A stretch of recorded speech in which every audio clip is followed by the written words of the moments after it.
And welcome back. Let's kick things off with football, shall we? The second week of the Red Star Premier League was just as thrilling as the first. This as Arnett Gardens recorded their first win on the new head coach Alex Thomas, while Malines United, they moved to the top of the table after an exciting come-from-behind victory over UEFC.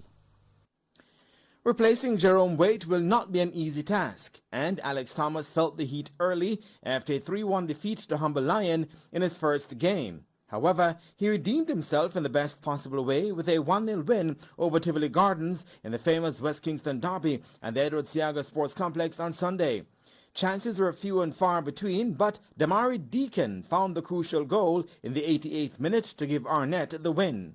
The difference is we see what we fell short in. We play up to the 70th minute. And our preparation, work on concentration level, keep them focused mentally, and that's what they aim today. Because what I said to them in the changing room, my game talk was, we have to fight. This game is a battle. It's a battlefield. We have to stuck in it. We have to fight it. We have to war it, and they come out victorious. So I praise them again. Hats off to my players. I think we put in a much better performance today. We were solid right throughout the game. Unfortunately, the way the goal scored. And also some calls that I think the referee should have made gone our way, but didn't have for us today.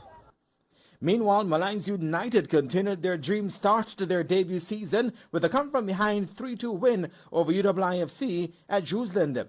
Jabari Hilton put UEFC ahead after just 3 minutes, before grabbing his second in the 47th. However, Nicholas Nelson pulled one back in the 53rd to keep the contest alive for Malines. And they were level just 6 minutes later thanks to Fabiki Ferguson.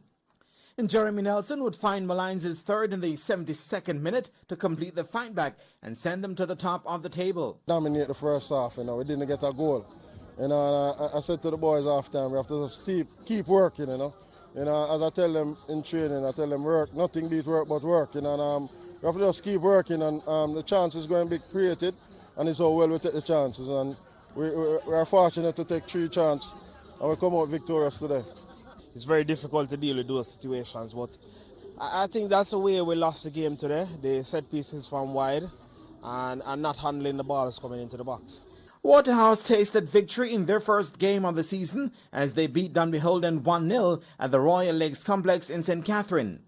Last season's beaten finalists, whose first game was postponed, got the all-important goal from Stephen Williams in the 3rd minute. It's the first game, but it's a good stepping stone for us in this competition. We have other commitments in other competition, but again, this is very good for us, a victory here today. Yeah, it kind of forces us to want to go forward more than we should, even though the game is a game that you should go forward.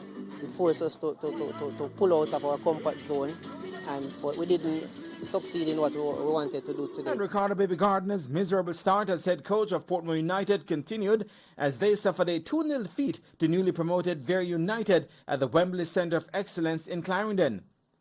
And Paul Teague Davis had to settle for a point in his first game as coach of Mount Pleasant Academy as they ended 1-1 with Humble Lion. Round 2 of the RSPL will be completed on Monday evening when Harbour View entertain Cavalier starting at 8:30.